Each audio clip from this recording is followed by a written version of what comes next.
हे बेटा बेटी, गजानन महाराज के अपने अपने सदगुरु के, जो गजानन गुरु से भिन्न नहीं है, आ जाओ कथा सुनने के लिए। अंतिम पड़ाव पे हैं। शुक्ल पक्ष की सप्तमी आने वाली है मंगलवार के दिन, और अपने को उद्यापन करना है। गजानन महाराज भले ही देह से चले गए हैं, लेकिन उनकी आत्मा आज भी प्रज्वलित है, जीवित है। उन्होंने अपने प्राण जो है मस्तक पर चढ़ा लिए थे ऋषि पंचमी के दिन, और उनका जो प्रकट है 23 फरवरी 1818 जूठन का भक्षण करते हुए प्रकट हुए हैं, और आजीवन उन्होंने वस्त्र को धारण नहीं किया। लोगों ने पहनाने की कोशिश की, लेकिन तुरंत उतार देते थे और चले जाते थे। बड़े अद्भुत और विलक्षण कथाएं हैं। हिंगड़ी का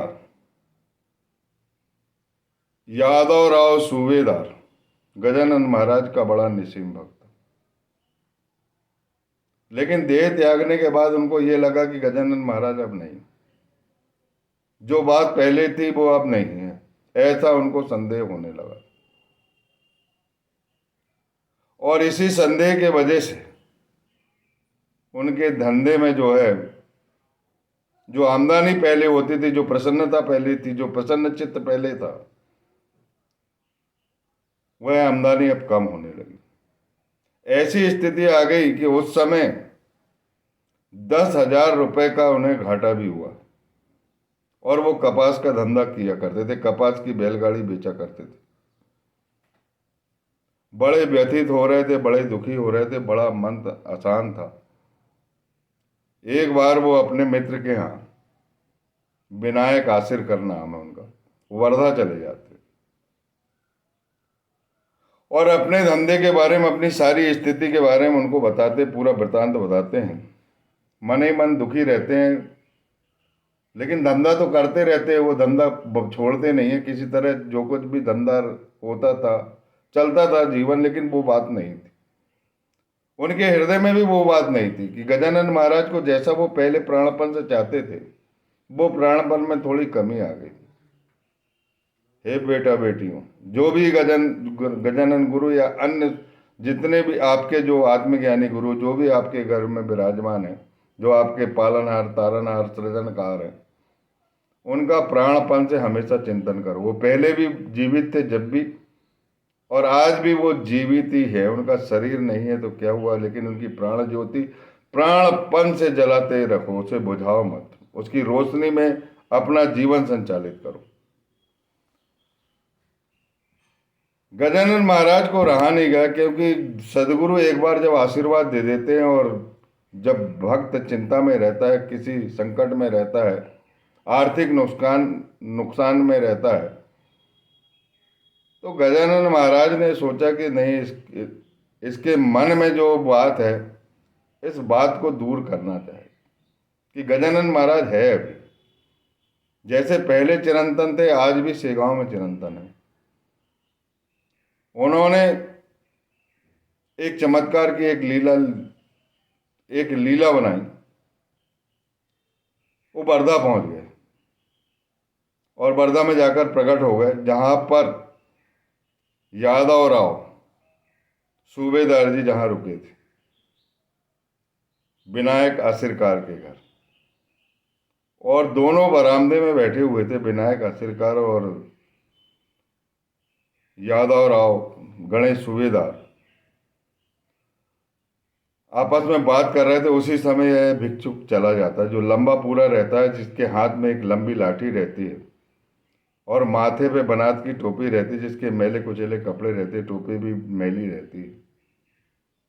उसको देखकर आखिरकार बोलता है कि चलो पिछली गली में जाओ, यहाँ कुछ नहीं मिलता, चले आते हैं। लेकिन उसकी बात को अनसुनी करा फकीर ने, और बैठ गया उसी बरामदे में किनारे पर, जहां पर यादव राव गणेश सूबेदार बैठे हुए थे। यादव राव गणेश सूबेदार मन में सोचने लगे कि कितना बेशरम फकीर है ये, इसके बाद भी, इतना बोलने के बाद भी ये यहाँ से जा नहीं रहा है। लेकिन नहीं जानने का कारण तो वो जानता था फकीर, और इन्हें भी बाद में मालूम पड़ जाएगा कि ये कौन है। अपने भिक्षा पात्र को आगे फैलाता है, बोले कुछ भिक्षा दे दीजिए। वो थोड़ी सी भिक्षा दे देते हैं और उनसे कहते कि चलते बनो, लेकिन वो भिक्षुक वहां से हटता नहीं। तब वो आए बोलता है कि इस भिक्षा में काम नहीं चलेगा, थोड़ी भिक्षा और दे दीजिए, मुझे गुड़ की सिरनी चढ़ाना है। गजानन महाराज को शेगांव जाके गुड़ की सिरनी चढ़ाना है। गजानन महाराज का जैसे ही उन्होंने नाम लिया तो उन्हें पल भर के लिए ऐसा लगा कि ये व्यक्ति गजानन महाराज है। लेकिन गजानन महाराज को जाने के इतने दिन हो गए, अब गजानन महाराज कहाँ लौट के आने वाले, ऐसा मन ही मन सोच रहा था। लेकिन फिर उनने थोड़ा सा दान पुण्य, थोड़े से पैसे और रुपए उसमें डाल दिए, और इतने देर में जो आशीरकार था, विनायक आशीरकार, घर में पीछे कुछ काम से चला जाता। तब यह फकीर जो है, यह साधु जो है, यादव राव गणेश सूबेदार से बोलता है कि इधर आओ कमरे में, अभी आशीरकार पीछे चला गया, जब तक सारे कपड़े उतारो। तो वो समझ में नहीं आया, बोले मैं ही शेगांव का गजानन हूँ, शंका मत करो, तुम मेरे बच्चे हो, और बच्चे को पिता के सामने नग्न होने में कोई दिक्कत नहीं। माता अपने बच्चे का पालन करती है, शिशु का पालन करती है, नहलाती धुलाती, नग्न करती है और पूरा श्रृंगार करती है। गुरु भी माता होती है और वह तुम्हारी व्याधि दूर करना चाहती है। तुम जल्दी से उगाड़े हो जाओ। और जैसे ही वो उगाड़े होते हैं, पूरा नग्न दिगंबर कर देते हैं उनको और उनके शरीर पर हाथ फेरते, क्योंकि उनके अंदर व्याधि भी थी। और जो मन में विकार था कि पहले गजानन महाराज थे और अब गजानन महाराज नहीं, वह विकार हमेशा हमेशा के लिए दूर हो जाता। और इतने में आशीरकार जी सामने आते और वो फकीर जो है अंतर ध्यान हो जाता। सारी बात यादव राव गणेश सूबेदार जो वर्धा में अपने आशीरकार मित्र से बताता। दोनों का हृदय परिवर्तित होता है और अश्रुपात होता है, और दोनों उस फकीर को ढूंढने के लिए निकल जाते, लेकिन वह फकीर उन्हें मिलता नहीं। ऐसी अद्भुत लीला है गजानन। अब वो धंधा चालू करता है और उसके पास जो बैलगाड़ी कपास की थी, जो खरीदा हुआ था, किसी तरह वो धंधा करता था। वह मन ही मन में सोचता है कि अब मैं, अगर इसमें फायदा हुआ तो मैं समझूंगा कि गजानन महाराज की लीला है। उनने मेरे शरीर की व्याधि तो दूर कर दी और मन का विकार भी दूर कर दिया। इन तमाम बातों को ध्यान में रख के वो धंधा करने के लिए निकल जाता है। तो उसकी सभी की सभी बैलगाड़ियां बिक जाती है और जो धंधा में नुकसान हुआ था उसकी भरपाई होने के बाद उसे 10-5 हजार रुपए का फायदा हो जाता। बोलिए गजानन महाराज की जय। वह मन ही मन बहुत गजानन महाराज का ऋणी हो जाता और वो कहने लगता है कि गजानन महाराज देह में थे तब भी चमत्कार हुआ करते थे और अब अदेह में तब भी चमत्कार हो रहे हैं। और जैसे ही उसे फायदा होता है तो गजानन महाराज के द्वार पर पहुंच जाता है जहां बाड़ा भाऊ रहते हैं। बाड़ा भाऊ उन्हें मंदिर में गजानन महाराज के दर्शन करवाते हैं और साक्षात गजानन महाराज भी उन्हें दर्शन देते हैं कि मैं वही फकीर हूं जो पहले था, जिसे तुम मानते थे। तुम मन में अंतर ना लाओ, मैं आज भी इस समाधि में जीवित हूं और सदा जीवित रहूंगा। प्राणपन से अपने गुरु का ध्यान करते रहो और अपना धंधा करते रहो। बोलिए सर्व समर्थ गुरु गजानन महाराज की जय। जो है कथा सुनेगा उस पर जो भी व्यतिपात है, जो भी संकट है और जो भी व्याधि शरीर में स्थायी रूप से रह रही है वो दूर हो। दूसरा, जो भी रोजी रोटी चल रही, चाहे वो सरकारी नौकरी कर रहा है, चाहे प्राइवेट नौकरी कर रहा है, चाहे कोई चाय की दुकान, पान का धंधा, जो भी कर रहा है उसकी रोजी रोटी में बरकत होगी, क्योंकि यह नर्मदा का लाल गणेश बरकती लाल, वहां धन की वर्षा होगी। क्यों? इसका कारण समझ लीजिए। जीवन में उन्हें जो कुछ भी दान किया है उन्होंने सब फेंक दी, प्रेम बस दान किया है। और जो दाता है वो प्रेम भर देखता है कि ये मुझे क्या देना चाहता है, परीक्षा लेता है क्षण भर के लिए। लेकिन लोग परीक्षा में फेल हो जाते हैं, कहते हैं कि तन मन धन सब कुछ दे दिया, लेकिन देते नहीं। पिछली कथाओं जानो, जो पिछली कथाएं में मैंने बताया उसे समझो। गजानन महाराज दाता है, अद्भुत दाता है, और वो आज भी चमत्कार करते हैं। मैं एक बार आलंदी गया था, आलंदी में रुका हुआ था, और वो गजानन महाराज का ट्रस्ट भी था। और सन 16 की बात कर रहा हूं मैं, 2016 आलंदी में गुरु ज्ञानेश्वर महाराज के दर्शन करने गया था। तब मैं, और मेरे सर पर तुलसी का पेड़ था, तुलसी का पौधा रख के मैं जाता था। मैंने वहां पर एक सिपाही से सुना, उस सिपाही ने ये बात बताया मुझे कि गजानन महाराज की लीला बड़ी अद्भुत।